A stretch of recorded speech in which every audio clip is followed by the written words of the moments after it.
Today we're going to talk about classical conditioning.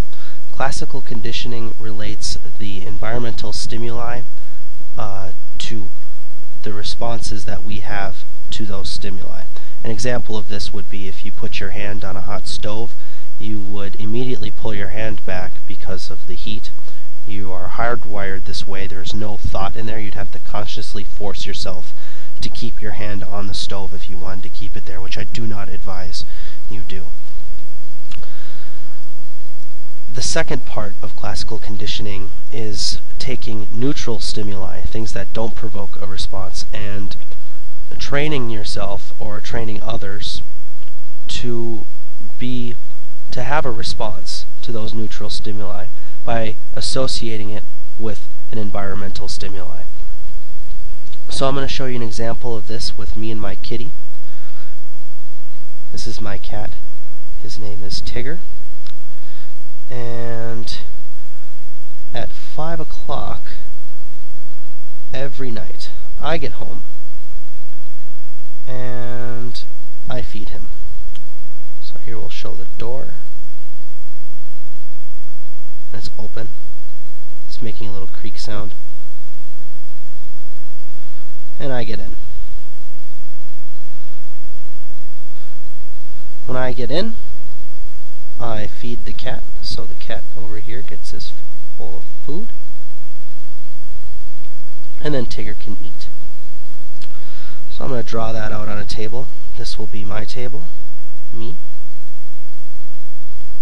And here we have the stimuli and my response. Stimuli here would be that I get home and I feed Tigger.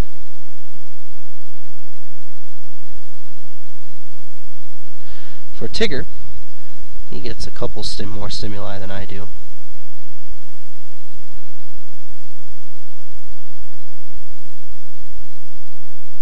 Tigger, here's the door, and when I get in the door he gets fed. And when he gets fed he has food in front of him, so we'll see another stimuli show up here, and that's called food. And this counts for two things. One, if he's got food on the mind or he's hungry, or if he has food right in front of him. And if he has food right in front of him, he'll eat. And if he doesn't have food in front of him, he will meow, because he's hungry, and meowing is a way of relieving that stress.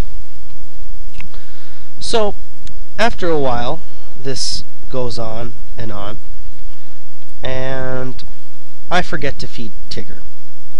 And so when I forget to feed Tigger, here I come home, but I don't feed the cat. Tigger gets this door stimuli, and when that happens, his response is to jump to the food state here. And so when he gets to the food state, he doesn't see any food because I forgot to feed him. And what'll happen is he'll shoot off a meow, giving me a stimuli. And when that happens, I get this new stimuli over here that's called the meow.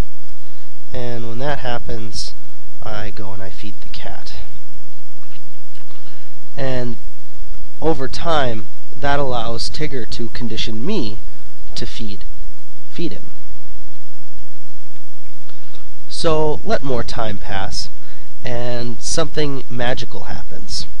Every time I walk through the door, he is just going to assume that I'm not going to feed him, and instead give me a stimuli to make sure that he gets fed. So he'll go straight from door to eat or meow.